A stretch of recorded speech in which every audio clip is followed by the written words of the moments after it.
My name is Donna Hayes, I'm 70 years old, and for almost 5 years my own family didn't treat me like a mother, they treated me like a walking bank account, an ATM with feelings. That's the ugly truth nobody likes talking about because people always say family is everything. Yeah, well sometimes family is exactly the thing that breaks you. I wasn't always bitter. Actually, I used to be one of those moms people admired, the dependable one, the giving one, the call Donna she'll help kind of woman, and honestly, I loved being needed. That was my weakness. I raised my son Brandon by myself after his father left when he was 6, worked overtime for years, skipped vacations, skipped relationships, skipped my own life if we're being real because everything revolved around Brandon. His future, his happiness, his success, and for a long time I thought it paid off. He grew into a smart, charming guy, good job, nice house, beautiful wife named Kayla, 2 kids, the American dream, right? That's what it looked like on Facebook anyway. Real life, different story. The first time Brandon asked me for money it actually made sense. His furnace broke during winter, $3,000. No problem baby, I told him. Because that's what moms do, we help. Then came daycare expenses, then credit card debt, then temporary mortgage trouble, then car repairs, then private school tuition. Then, unexpected emergencies. Funny how some people's whole life becomes one long emergency when somebody else is paying for it. At first Brandon seemed embarrassed asking, that should have been the normal reaction, but after a while, the shame disappeared and entitlement moved in. Soon he wasn't asking anymore, he was expecting. Big difference. Every month my phone would ring, "Hey mom," and I already knew.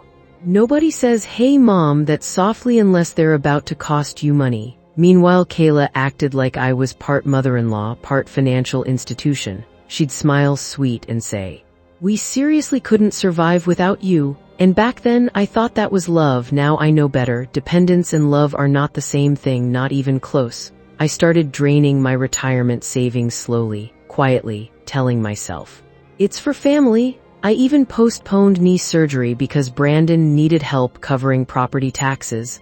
Yeah, I walked around in physical pain so my grown son wouldn't feel financial discomfort. That's how twisted things became. And the worst part, nobody forced me, I volunteered, because deep down I was terrified. Terrified that if I stopped helping they'd stop needing me, and if they stopped needing me would they still love me? That question haunted me constantly. One Christmas changed everything. Funny enough, it wasn't some giant dramatic betrayal, it was something small. That's usually how truth sneaks up on you. I hosted Christmas dinner at my house like always, cooked for 2 straight days. Turkey, ham, homemade pies, the whole deal. My knees were screaming by the end of it, but I still smiled when everyone arrived. Because seeing family together made me happy, or at least I thought it did. Brandon and Kayla walked in carrying expensive shopping bags, designer stuff, big ones too. I remember noticing because just 3 days earlier Brandon had borrowed $1,200 from me for electric bills. Interesting how electricity apparently came from Louis Vuitton now. Still, I ignored it, because denial is powerful, especially for mothers. Dinner went fine, kids laughing, football on TV, typical holiday vibes. Then after dessert Brandon stood up holding a glass of wine. "I want to make a toast," he said. Everybody smiled. I smiled too. Big mistake. "To my amazing wife Kayla," he said, "for always holding this family together." Everybody clapped, then he kept going. "And to our future," he reached into his pocket and pulled out house brochures. "We finally bought our dream home." Everyone started cheering. Kayla cried dramatically. The kids jumped around excited, and me. I sat there confused as hell, because 2 weeks earlier Brandon told me they were drowning financially. Then came the line that shattered me. We couldn't have done it without smart financial planning. Smart financial planning. I almost choked on my coffee. Smart planning? Boy, your retirement plan was me. Nobody mentioned the $40,000 I'd loaned them over the years. Nobody acknowledged the sacrifices, not even a thank you. Just smart planning, like they built everything themselves. That hurt, but what happened next? That changed me forever. Later that night while cleaning dishes, I overheard Kayla talking in the kitchen. She didn't know I was nearby. "She'll help us with furniture too," Kayla whispered. Brandon laughed. "Yeah, Mom always comes through." Then Kayla said something that made my blood run cold. "She's basically our emergency ATM," and Brandon, my son, he laughed. Actually laughed, I stood there frozen holding a wet dinner plate. Emergency ATM, that's what I was to them, not mom, not grandma, not family, a backup bank account. And the crazy thing, they didn't even sound evil saying it. That's how normalized using me had become. That night after everyone left, I sat alone in my kitchen staring at the Christmas lights. The house felt empty in a way it never had before, not physically empty, emotionally empty.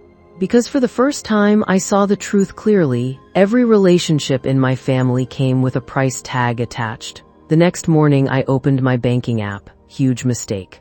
I started calculating everything I'd given Brandon over the years. Loans never repaid, bills covered, vacations financed, medical expenses, home repairs, kids' tuition. Total nearly $90,000, $90,000. I actually started shaking. That money was supposed to support me through retirement. Instead, I used it funding grown adults pretending to struggle while buying luxury handbags. Something inside me snapped that day, quietly. But permanently, the next time Brandon called asking for money, I said no. Simple, one word, no. You'd think I announced I was joining a cult. Mom, are you serious? Yep, we really need help. So do I. Long silence. Then came the guilt. Classic move.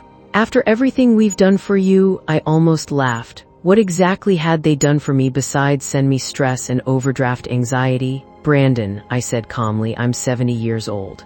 I can't keep financing your lifestyle. It's not a lifestyle, oh really? Because luxury kitchen renovations aren't survival needs. Then Kayla grabbed the phone. Bad move.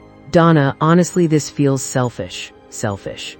That word always appears when people lose access to your resources. Funny pattern. I postponed surgery helping you guys, I snapped. You know what Kayla said about me on Christmas? Silence, deep silence. Because now Brandon knew I heard everything. Kayla tried damage control immediately. Oh my God, you took that wrong. Did I? Because ATM sounded pretty clear to me. The masks finally dropped after that. No more fake sweetness. No more polite manipulation. Now came anger, real anger, because the money pipeline shut off. Brandon started acting cold, stopped calling as much, stopped bringing the grandkids around.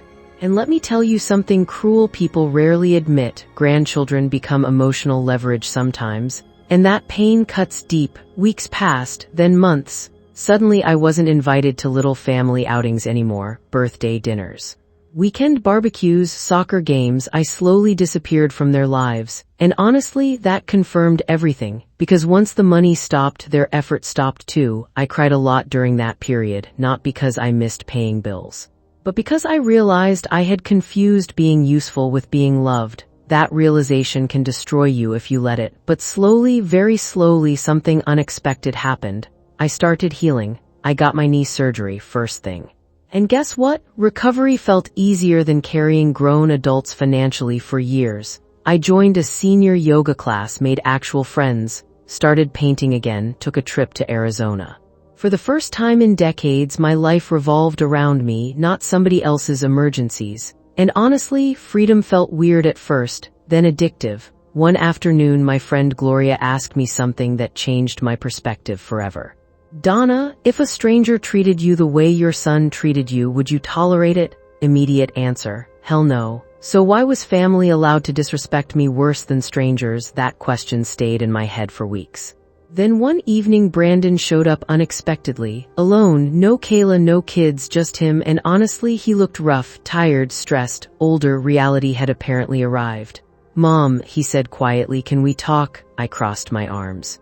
Depends. That seemed to surprise him because parents who always say yes confuse boundaries with personality changes. He sat down heavily on my couch, then finally admitted something shocking. We're in debt. I blinked slowly.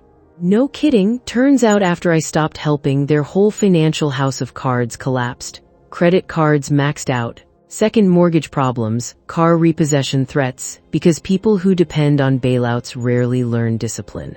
I need help, Brandon whispered. There it was, the real reason for the visit, not reconciliation, need, again, and for a second old instincts kicked in. I wanted to save him, fix it, write a check. That's what motherhood trains you to do. But then I remembered Christmas, emergency ATM, so I asked him something simple. If I had no money, would you still be here? That question destroyed him, because we both knew the answer wasn't clear. Tears filled his eyes, and honestly, seeing your child cry never stops hurting, no matter how old they get. I'm sorry, he whispered finally. I got used to you fixing everything. Not evil, not cruel, just selfish. There's a difference. And honestly, that made it sadder somehow. You know what your problem is? I asked softly. What? You confused my love with unlimited access. He cried harder after that, because truth hits different when there's nowhere left to hide. We talked for hours that night, really talked. For the first time in years, no fake politeness, no financial manipulation, just honesty, ugly honesty, the kind families avoid until everything breaks. Brandon admitted Kayla constantly pressured him about money and appearances. Bigger house, better schools, luxury lifestyle, and instead of setting boundaries, he used me to maintain the image because it was easier. I never meant to hurt you, he said. I know, I replied, and that's what makes it worse. Because intentional cruelty is one thing, careless exploitation is another. Things didn't magically become perfect after that. Real healing takes time. And boundaries, lots of boundaries. I never gave them money again, not once, and surprisingly, they survived. Imagine that. Kayla got a job, Brandon downsized the house, they learned budgeting, actual adult stuff, painful but necessary. And over time, our relationship slowly improved. Because now when Brandon calls, I know he's calling for me, not my wallet. Huge difference. Last Thanksgiving, he hugged me before leaving and whispered, "Thank you for finally saying no." I almost cried, because sometimes the best thing you can do for people is stop rescuing them, even when it hurts, especially when it hurts. Now I spend my money differently, on experiences. On health, on joy, on myself. And let me tell you something nobody tells mothers enough. You are allowed to matter too, not just what you provide, not just what you sacrifice. You, so yeah. For years I was treated like an ATM by my own family. And honestly, part of that was my fault, because every time I ignored disrespect, every time I rescued grown adults from consequences, every time I chose being needed over being respected, I taught them how to treat me. But the day I finally stopped, everything changed, most importantly me.